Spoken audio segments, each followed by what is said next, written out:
आदाब, नमस्कार। परभणी महानगर न्यूज़ नेटवर्क में आपके साथ शेख इफ्तिखार।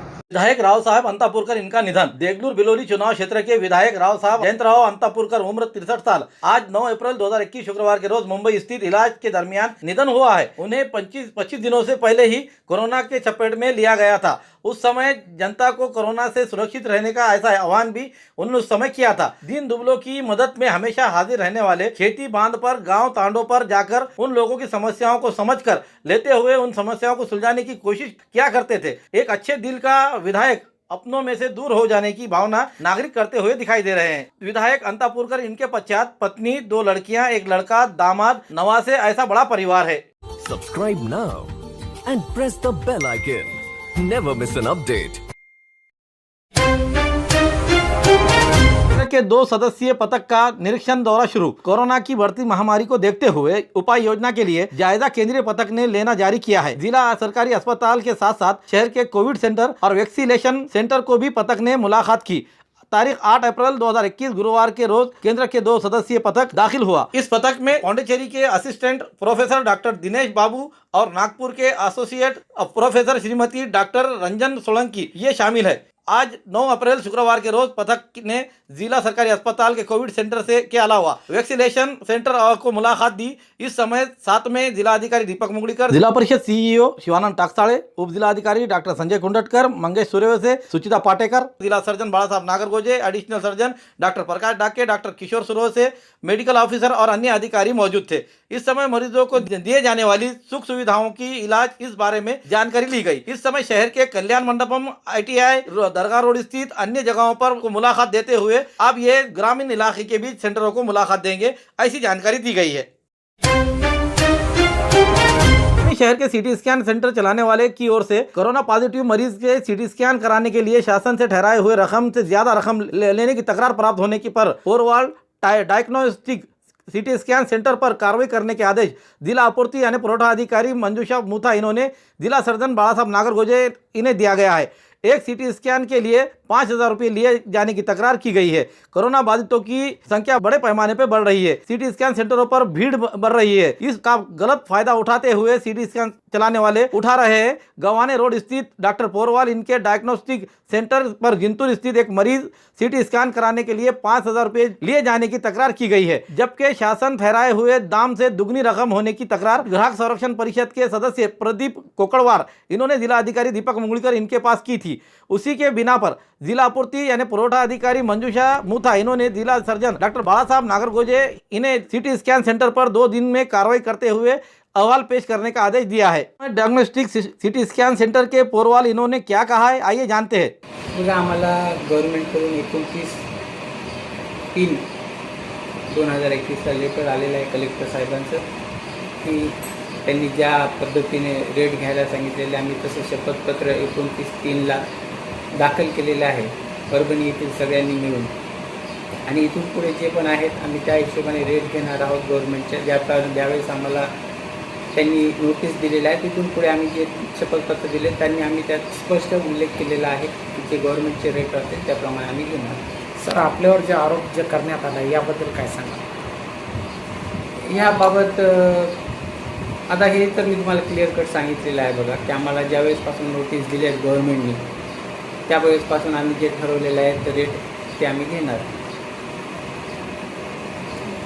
मग आरोपाबद्दल काय सांगू शकणार नाही? आरोपाबद्दल एक बाजू तुम्हाला जर सांगायची झाली तर व्यवस्थित सिटी स्कॅन करण्यासाठी जो खर्च लागतो किंवा मशीनला जो एक्सपेन्सेस लागतो, जे मशीनची ट्यूब जाते ती जवळपास 1 लाखांच्या घरात असते। जवळपास 15 ते 20 लाख रुपये सध्या माझी मशीन बंद आहे त्याला एक्सपेन्सेस लागत आहे चालू करण्यासाठी। मशीन जवळपास 22 तारखेपासून बंद आहे, पण चालू करण्यासाठी कमीत कमी 17-18 लाखाचा खर्च लागत आहे। तो पण विना अवघड झालेला आहे, त्यामुळे सध्या मशीन बंद आहे। त्यात गव्हर्नमेंटचे हे रेट आम्हाला 29 तारखेपासून कळवण्यात आलेले आहेत, त्यामुळे मशीन चालू कशी करावी आणि कसं पुढे मॅनेज करावं फायनान्शियल गणित हे कळणं अवघड झालं आहे। आणि ह्यात असे आरोप लागलेले आहेत, त्यामुळे आता काय करावं आणि कसं करावं हेच कळणं झालं।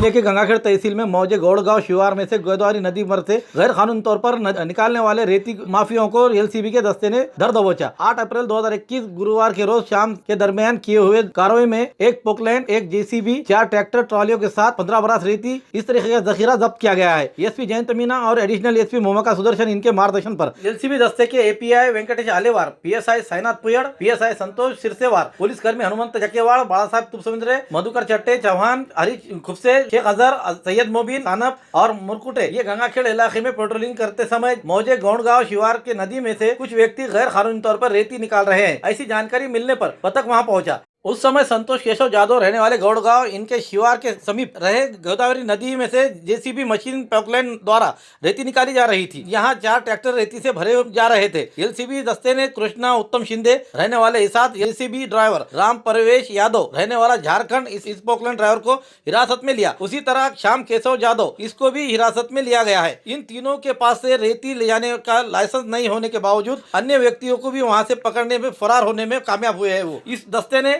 अंदाजा कीमत 66,37,500 की सामग्री जब्त की है।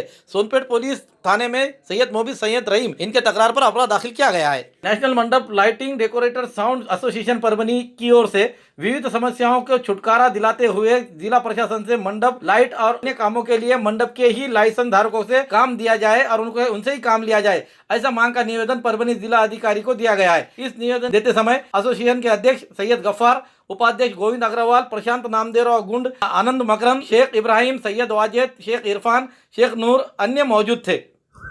आदाब, नमस्कार। परभनी न्यूज़ महानगर नेशनल एसोसिएशन मंडप डेकोरेशन इनकी ओर से आज जिलाधिकारी को मिलकर निवेदन दिया गया। निवेदन में ये कहा गया है कि आज जो कोरोना की महामारी के पेशेंट जो बढ़ रहे हैं, ये बढ़ती हुई संख्या को देखते हुए जिला प्रशासन ने जो मंडप का काम निकाला है वो सिविल कॉन्ट्रैक्टर को दिया है। जो कि जब यहाँ के जो मंडप वाले हैं, ये मंडप वाले सिविल कॉन्ट्रैक्ट के काम करने गए तो उन्हें काम दिया नहीं जाता, यानी कि बिल्डिंग का काम मंडप वाले नहीं कर सकते, तो फिर मंडप वालों का काम सिविल कॉन्ट्रैक्टर को किस तरह दिया जा रहा है। इस बात को मांग लेके जो नेशनल एसोसिएशन मंडप डेकोरेशन के पदाधिकारियों ने मिलकर जो जिलाधिकारी को निवेदन दिया, उसमें उन्होंने क्या कहा, उनके निवेदन में क्या कहा है, इस बारे में हम गोविंद अग्रवाल इनसे बात करते हैं कि भाई आपने जो निवेदन दिया है उस ताल्लुक से आप क्या बात करेंगे। जिलाधिकारी साहब को हमने आज निवेदन दिया है। निवेदन में हमारी प्रमुख मांगनी तो यही है कि आप ये जिले का लॉकडाउन है ये हटाइए। इससे अच्छा अगर आपको लॉकडाउन करना है तो रात का लॉकडाउन रखिए, दिन में सहूलत दीजिए ताकि सारे काम दिन के हो सके।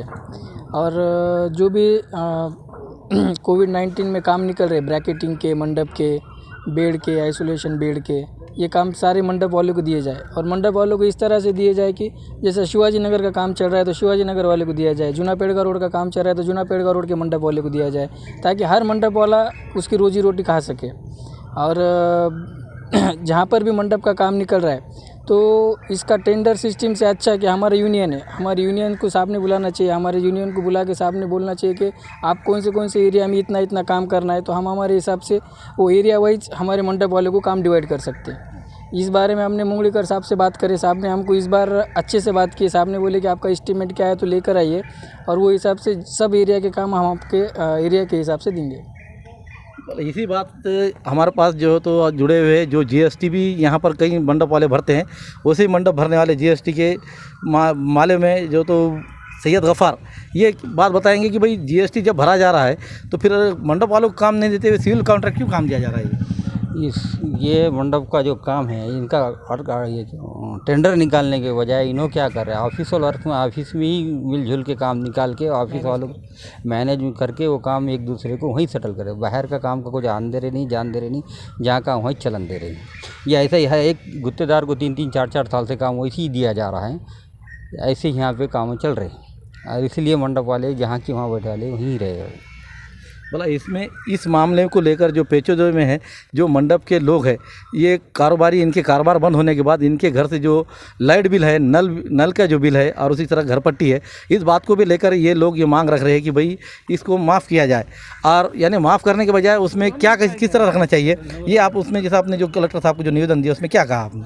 कलेक्टर साहब ने कहे वाला है कि अपन उस कर देंगे, क्या आगे ढकल देंगे उसको, और वो लाइट बिल का और नल पट्टी का सबको बात करके वो मसला सॉल्व कर देंगे। जिलाधिकारी ने दिए वाला है। 21 मार्च 2020 में ये लॉकडाउन लगाया गया और उसके बाद से आज लगातार दूसरा साल लगा हुआ है। और इन लोगों को जो कारोबार है, ये कारोबार जो तो पूरा मंडप और लाइट और बर्तनों पर है। वो बर्तन, लाइट, मंडप अगर से ये चीज़ अगर से नहीं चलेंगे तो इनके लाखों का माल होने के बावजूद भी ये इन्हें कोई उधार देने को तैयार नहीं और इन पर कोई भरोसा करने को तैयार नहीं। क्यों? कि आज इनके पूरी तरीके से कारोबार बंद है। इस बात को लेकर हम बात करते हैं वाजिद भाई से कि भाई आपकी क्या बीती है, ये ज़रा दर्शकों को बताए कि प्रशासन भी इसमें खुल कर बताए आपकी। आज हम जिला अधिकारी साहब को जो निवेदन दिए उसमें हमारी प्रमुख मांगनी ये थी कि भाई जो आप ये लॉकडाउन लगाए, ये लॉकडाउन दिन का हटाकर रात का यहाँ पर कर्फ्यू लगाया जाए, जिससे हमारे कामों से जो जुड़े हुए लोग हैं इसमें हमारे साथ आर्केस्ट्रा वाले, बैंड वाले, आचार्य, ये सब जो भी लोग हैं, ये सब लोग परेशान हैं। और हमारे पास जो काम करने वाले लोग हैं उनका हमको जो पेमेंट है वो पेमेंट हमको जेब से देना पड़ रही। पिछला साल पूरा हमारा लॉकडाउन की वजह से परेशान गया और ये साल भी अब हमारा ये सीज़न अप्रैल का और मई का है। अब हमारी उनको देने को ताकत नहीं रही जो हमारे पास काम कर रहे लोग। तो जिला अधिकारी साहब से वही हमने निवेदन करे कि भाई हमको जो हमारे पास जो काम कर रहे हैं उनको, वो बच्चों को आधी पेमेंट आप देने की कोशिश करें। हमारा जो इनकम है, जो इनकम टैक्स है, जो हमारा लाइट बिल है, ये लाइट बिल ये वो जो जो लॉकडाउन का पीरियड है उसका माफ़ कर दिया जाए। और जो हमारा गोदामों का किराया है वो देना है हमको। उसकी वजह से हम आज निवेदन जिलाधिकारी साहब को निवेदन दिए तो उन्होंने हमारे बात सुने और अभी हमसे कोटेशन 60 बेड का एक आइसोलेशन वार्ड बनाने के लिए 60 बेड का उनको कोटेशन मांगे हमसे और कल हम उनको देंगे। वो देने के बाद अब जिलाधिकारी साहब जो हमको आगे बोलेंगे देखेंगे। तो एक तरफ कुआर एक तरफ खाई के जैसा माहौल हो चुका है मंडप डेकोरेशन वालों का। जो भी मंडप, टेंट, बर्तन और लाइट के कारोबार है, ये कारोबार पूरी तरह से ठप होने के कारण इन पे जो लाइट बिल, नल पट्टी, घर पट्टी जो लगाई जा रही है उसको देखकर प्रशासन से इन्होंने जो मांग की है, क्या मांग की है, आइए सुनते मकरंद जी से। माननीय कलेक्टर साहेबाला आम्ही प्रत्येक वेळेस, हे आमचं 8वं निवेदन आहे, प्रत्येक वेळेस आम्ही घरपट्टी, लाईट बिल, नळपट्टी सर आम्हाला तेवढी तरी माफ करा, माफ नसेल तर काहीतरी आम्हाला सवलत द्या। पण सवलत न देता त्यांचे कर्मचारी आमच्या दुकानावर घरी येतात, लाईट बिल भरा, कट करू, तुम्ही घरपट्टी नाही भरली, टॅक्स लावतात, आधी तरी भाषा करतात। कौरक आम्ही सहन करायचं। आम्ही मंडपवाले व्यापारी आहोत आणि 1-2 वर्ष झालं आम्हाला कामधंदा काहीच नाही, त्यामुळे आम्ही परेशान आहे। त्यामुळे आम्ही प्रत्येक वेळेस कलेक्टर साहेबाला निवेदन देत आहोत। आता कलेक्टर साहेबांनी सांगितलं की बाबा आम्ही त्याच्यावर चर्चा करून तुम्हाला आम्ही कळवतो, अधिकाऱ्याला सांगतो। हमारे साथ जुड़े हुए जिस तरह की अब लाइट, मंडप डेकोरेशन के साथ साथ मंगल कार्यालय जो है, मंगल कार्यालय में जो अकृषिक धारा की जो नियम लगाए जा रहे हैं और जिला प्रशासन, तहसील विभाग की ओर से उस पर सील ठोके जा रहे हैं। पहले ही मंगल कार्यालय के अंदर कारोबार नहीं है, 50 लोगों की क्षमता दी हुई है, इसलिए लोग घर पे शादियां कर रहे हैं। तो फिर ऐसे पीरियड में मंगल कार्यालय में ये जो क्षमता बढ़ाने की बात की जा रही है और वो किस तरह से बात की गई है हम जानते हैं हमारे उस मंगल कार्यालय और मंडप डेकोरेशन के दुधाटे में। मंगल कार्यामध्ये लग्न होत नसल्यामुळे आम्ही टॅक्स भरू शकत नाही आणि हे टॅक्स पुढील लांबवावा किंवा रद्द करावा एवढंच आम्हाला कळते। आणि आमच्या मंगल कार्यात 200पर्यंतची जर कॅपॅसिटी दिली तर आम्ही मंगल कार्यात लग्न करून तुमचे सगळे टॅक्स पेड करू शकतो, नसता आम्ही करू शकत नाही। यामुळे आमच्यावर सील वगैरे लावण्याची सख्ती करू नये। इस तमाम कारोबार से जुड़े हुए बैंड जो रहता है, जिस शादी के उसके बिना ही कोई रौनक ही नहीं रहती, लेकिन आज जो बैंड वाले भी आज भूखमरी की हालत में, वो बैंड वाले की किस हालत चल रही है और जिला प्रशासन से उन्होंने क्या मांग की है, आइए जानते हैं। मेरा नाम विकास आचार्य है, मैं एक बैंड का सदस्य हूँ। मेरे घर पे जो अभी परिस्थिति है वो एकदम बिकट है। पिछले साल भी जो सीजन सब ख़त्म हो गया था, और वो इसी साल में वही परिस्थिति फिर से दोहराई रही है। जिलाधिकारी साहब से हमने अभी निवेदन दिया है कि भैया हमसे कम हमको आधे लोगों की परमिशन तो भी दिए जाए, जिस वजह से हमारा जो है कम से कम हमारे 4 लोग या 5 लोग उस शादी में अगर उन्होंने अगर परमिशन दिए तो लोग लगाने के लिए इच्छुक हो जाए। अगर उसमें अगर 50 लोगों की भी आप कैपेसिटी देंगे तो वो लोग अगर एक्स्ट्रा खर्चा करने के लिए उनका कोई ऐसा मनोकामना नहीं कर रही है कि हम एक्स्ट्रा खर्चा करें 50 लोगों के लिए, कुछ शौक करें या किसी और चीज़ के लिए उन्होंने ऐसा कर दिया है। तो हमें इनका कहना है कि कम से कम 200 लोगों के लिए परमिशन दी जाए, क्योंकि हम वो 200 लोगों में उनकी भी इच्छा हो जाएंगी। हम अलग अलग तरह से जैसे कि डेकोरेशन बनाए अच्छी तरीके से, बैंड लगाए, डीजे लगाए, आचार्य खाना, ये सब तरफ से उनको सपोर्ट मिल जाएगा अगर 200 लोगों की परमिशन मिल जाए तो। और हमारे पेट का सवाल है, अगर हम आगे 200 लोगों का परमिशन आप देंगे तो हमसे जो हमारा 10,000 रुपये का जो कॉन्ट्रैक्ट है वो हमको 5,000 रुपये मिल जाएगा। वो 5,000 रुपये में हम हमारा घर संभाल सकते हैं। बस यही हमारा जिलाधिकारी सबको निवेदन था। और देखते हैं वो हम किस तरीके से हमें वो सामने अगर उनके सामने रख के हमारे लिए वो परमिशन देते हैं। तो पूरी तरह से देखा जाए तो बार बार निवेदन देने के बावजूद भी ज़िला प्रशासन और प्रशासन ये मंडप लाइट डेकोरेशन और तमाम जो उनसे जुड़े हुए बैंड वाले और आचार्य वगैरह जो भी है, इन सबको देखकर देखा जाए तो एक प्रोग्राम के अंदर तकरीबन 25 से 30 फैमिली का घर फैमिली पाली जाती है, जिसमें संवारी जाती है, उनको रोजी रोटी मिल सकती है। लेकिन प्रशासन ने इस तरह से भी रुका दिया हुआ है। और दूसरी ओर जो प्रशासन की ओर से जो काम निकल रहे हैं मंडपों के, वो सिविल कॉन्ट्रैक्ट को देने के कारण ये मंडप वालों में एक रोष दिखाई दे रहा है। आप देखते हैं कि ज़िला प्रशासन ने जो ये अभी जो कॉन्ट्रैक्ट दिया है, ये सिविल इंजीनियर को किस तरीके से काम दिया है, क्योंकि ये काम आज देखा जाए तो सोचा जाए तो कम से कम 20 से 25 लाख का काम जाता है। अगर से ये मंडप डेकोरेशन वालों को काम मिलता है तो इनके परिवार वालों को पूरी तरीके से सुख सुविधाएं मिल सकती है, तकरीबन कम से कम 2 से 3 महीने के लिए। लेकिन प्रशासन अगर से उनको शादियों के अंदर परमिशन भी नहीं देगा, और जो ज़िले से निकलेंगे प्रशासन की ओर से निकलने वाले कॉन्ट्रैक्ट में भी अगर से निविदाओं में भी अगर से उन्हें साथ नहीं देगा, तो फिर ये मंडप वाले जाएंगे कहाँ? एक ये सवाल सामने खड़ा हुआ है। हमारा पालक मंत्री नवाब मलिक से ये कहना है कि जो इन लोगों की जो दिशा है, इसको ठहराते हुए यहाँ के जो ज़िला प्रशासन जो अपनी मनमानी चला रहा है कि एक सिविल कॉन्ट्रैक्ट को जो तो यहाँ से मंडप के काम दिए जा रहे हैं, वो मंडप को कहीं तो भी एक फुल स्टॉप लगाया जाए। और जो यहाँ के जो GST भरते हैं और तमाम जो लोग यहाँ की जो यूनियन जुड़ी हुई है, ये यूनियन को बुलाकर ये बातचीत करते हुए सलाह मशवरा करते हुए ज़िला प्रशासन ने ये काम यहाँ के मंडप वालों को ही दिया जाए, ऐसी मांग रखी गई है। अब इस पर ज़िला प्रशासन क्या भूमिका लेता है, ये आने वाला समय ही बताएगा। हमारे न्यूज़ आपको किस तरह पसंद आ रहे हैं, इसके लिए लाइक करें, शेयर करें, कमेंट्स करें, सब्सक्राइब करना ना भूलें। Subscribe now and press the bell icon. Never miss an update.